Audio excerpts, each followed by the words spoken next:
What up, dogs? Welcome back to Garo Attacks. Clicker Heroes. So, let's get right into it. So, I lied last episode. Total liar. We're not done with lore.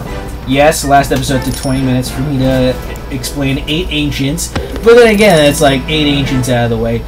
The lore, the last little tiniest bit of lore that I would like to go over before we start fighting dudes hardcore would be the achievement lores. Oh, the good thing about this is that there's a bunch of achievements, but most of them don't have lore. They just have like the reward and the what you need to do to meet that reward. So we're just gonna go through them, and then hey, there you go. We're gonna go read the lore on these guys. They're very short, and the lore is not too much to handle. So and it doesn't get too crazy like brain-wise. So let's just go through that, shall we? First one was Omit. We fight him on level 100 every single time, and it says, "How can one hamster be so hated throughout the land?" So, what does this mean?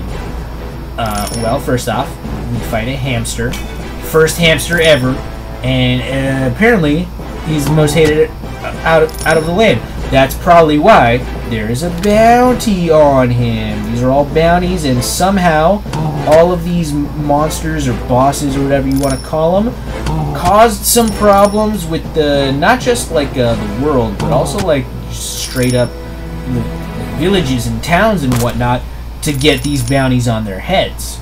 So yeah. So let's read about it. Obviously, Omid did something to be hated throughout the land. We just don't know what it is, and honestly, I've speculated about it too many times, and I still haven't figured out anything. My best theory is that I guess maybe Omid is super kawaii, and the developers of the game are like, weeboos, fuck weeboos, kill the hamster. Maybe this is like Hamtaro, like a reference or whatnot, but that's all I got, honestly. It's not that strong of a lore point, but hey, something at least.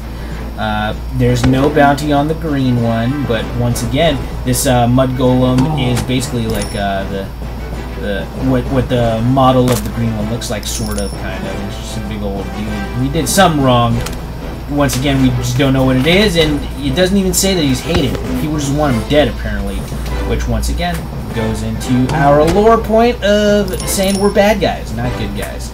We see a bounty of a dude, and we're like, I don't care what he did. We'll just go kill him. Get the money. Anyways, next up we have Woodchip the Rodent. I think we talked about this before. He used to be a Kung Fu master, but he really let himself go. Probably one too many pieces. Yeah, I remember when we hit floor 300 over here, I talked about him. And it's definitely a reference to Teenage Mutant Ninja Turtles right here. So there's that. Next up is the Queen of Bloops. She's very angry that you've been smashing her babies. Well, what's she doing on floor 400 then? I've killed billions of bloops up until this point. I've been playing this game for over a year. Not on the channel, of course, just, you know, in my spare time, obviously. Before I even started the channel, I was playing this game. So why would she allow me to kill all her children and then just wait it to floor 400 for me to go over there and kill her too? What's wrong with her? Unless all bloops are basically just single-cell organisms. This is my theory on this. And they reproduce by just dividing. So the Queen of Bloops is called the Queen because she's got the most cells and she reproduces the fastest, and all her cells divide quite quickly. So maybe when we actually see her and fight her, we'll solidify this fact, but or this theory. But until then, I just imagine like a huge slimy bloop, and like tiny bloops just like come in right off her body, and those bloops go to the lower levels and higher levels, wherever the fuck they want to go, and start attacking dudes. Sort of like the Cloverfield monster, how he like is a monster, but he also like sweats or drips tinier monsters. It's, you know, that sort of thing. Next up is Doppler the robot. Once again, haven't seen him, so I can't know what he did wrong. All I know is that Doppler radar has something to do with like with submarines and stuff. So I don't know if he used to pilot a submarine. We'd have to take a closer look at him once we get to level 500. Hopefully we do that on the channel sometime. Next up, we have a bounty on Rashon the Duke. Once an ancient, oh, you heard that. Once an ancient, Duke Rashon became mortal with a group of 5 adventurers when a group of 5 adventurers stole his Aegis. Good thing too, because he's standing in your way of getting this achievement. Okay, once again, there's a little snarky bit at the end that tells us, oh, we're probably not too good of a guys. Maybe we're a little bit of a bad guys up here. But also, Rashon the Duke, I've never seen him before, but he's an ancient who became mortal because 5 adventurers stole his Aegis, and that's what I think these dudes are. These are Aegises of the Ancients. I said statues earlier, but I didn't want to say Aegis and spoil it, in case you've read that thing, so I could talk about it this time around. Yes, these are Aegises, and presumably, in my opinion, actually, these are only one of, like, quite a few Aegises that they have. I'm pretty sure, like, I'm guessing each one has 5, because, hold on. It didn't say 5 adventurers stole one of his Aegises. It says they stole his Aegis. Oh! Okay, sorry. I remember now. 5 adventurers stole the Aegis without purchasing it with hero souls. That's why he became mortal again.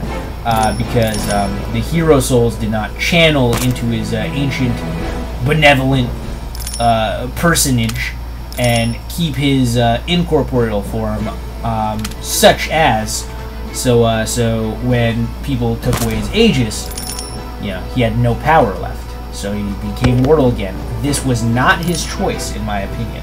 This is just something that happened because these 5 adventurers stole it, which sucks. 1, because yeah, he's getting in the way of this achievement, dude, and 2, because I kind of want to see what Rashon the Duke would have been as an ancient. What if I bought his Aegis? What if I was able to use his power? Who knows what he would have given me? Maybe just plus 5% DPS. I don't know. Like the reward says right here. But that's besides the point. Next up, we have the Dark Wizard on level 700. A legendary boss from another realm. He's here on a secret mission.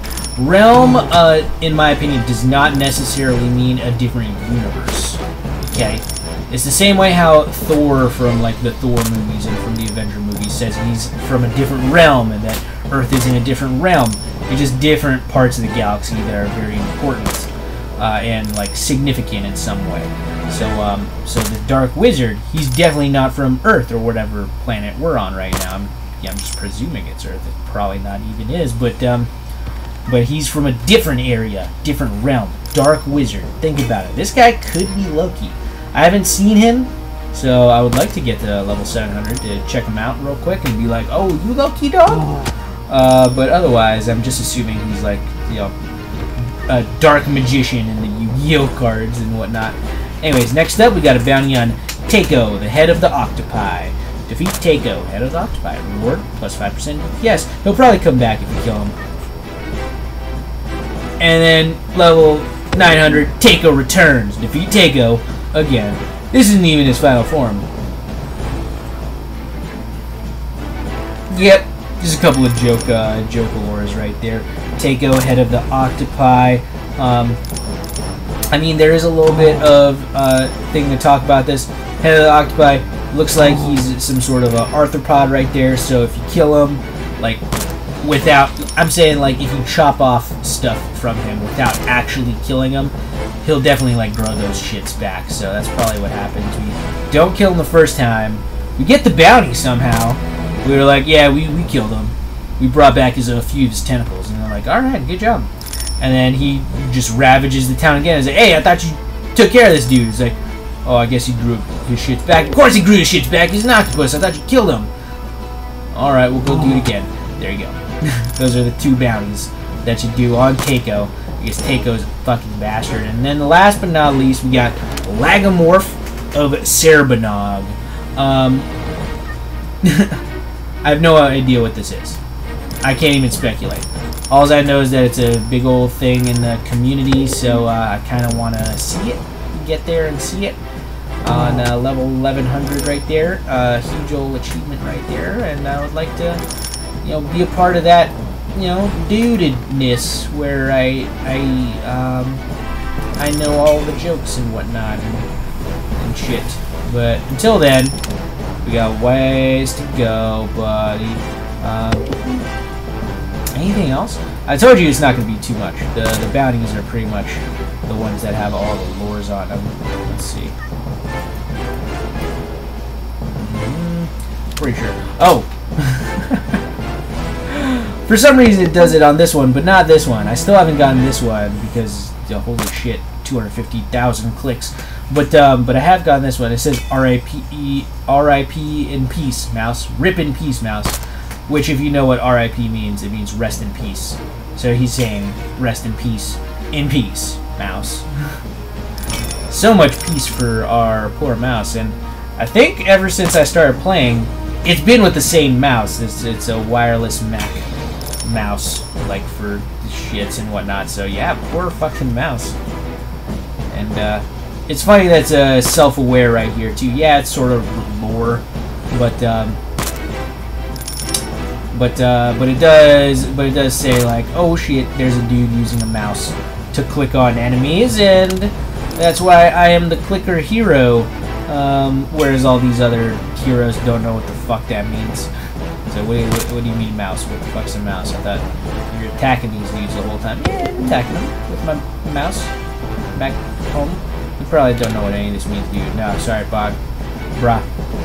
Alright, finders keepers. Find one relic. You found one. I haven't done this yet. Fuck me, right? And then this one, the collector. How did you find so many? 1,000 relics. Yep. This is so weird. It goes from 1, 10, 25, 50, 1,000. What the fuck is that all about? That's probably why they put that lore on there. Like, how'd you find so many? Because 50 is difficult as it is, because this would require 50 ascensions, whereas this would require 1,000 ascensions. That's if you're not paying for them. You're still doing like the free stuff, and you're not going to the shop and just paying for random relics right here. And the last one is definitely Treasure Hunter. Swiggity swooty. Who's got the booty? That would be us, because we opened 10,000 treasure chests when we get this. So ha ha ha. Lots of funny little lore things right there. I'm happy I went through this, spent an episode on it. But real quick, we still got like 2 minutes left, and we got a ton of gold. So I'm thinking I'll go ahead and do this. Oh shit!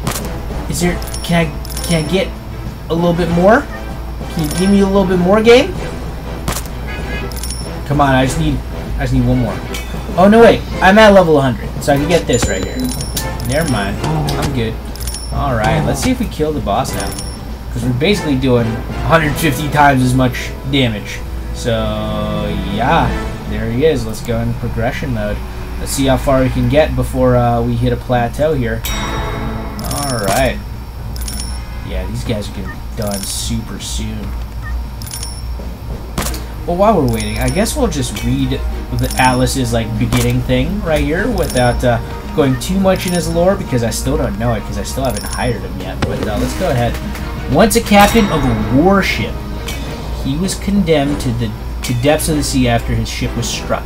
He remained at wheel, navigating the rough seas long enough to save the lives of his crew. Lying on the ocean floor for more than a century, he is resurrected and granted the power of the blue ring, which draws his strength from his loyal heart. Okay. Right off the bat, you can see that people got rings, dog.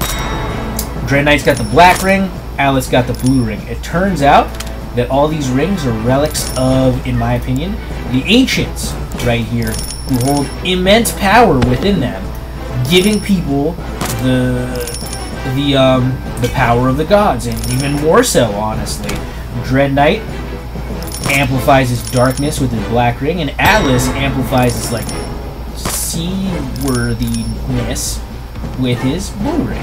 There you go. And also, look at him. he's not gilded, so you can see what his regular shit looks like. He's all blue and stuff with his like double-sided ended trident looking staff or whatever. He's a pretty cool dude. Kind of reminds me of Neptune himself, but his name is Atlas, which is a different god. Annie Hoozle. What? Oh shit! Fat floaty, huh? I'm pretty sure I'll be able to beat this dude, but should we continue forth after I beat him? You know what? Yeah, I'm definitely gonna beat him, but I feel like there's a plateau coming up.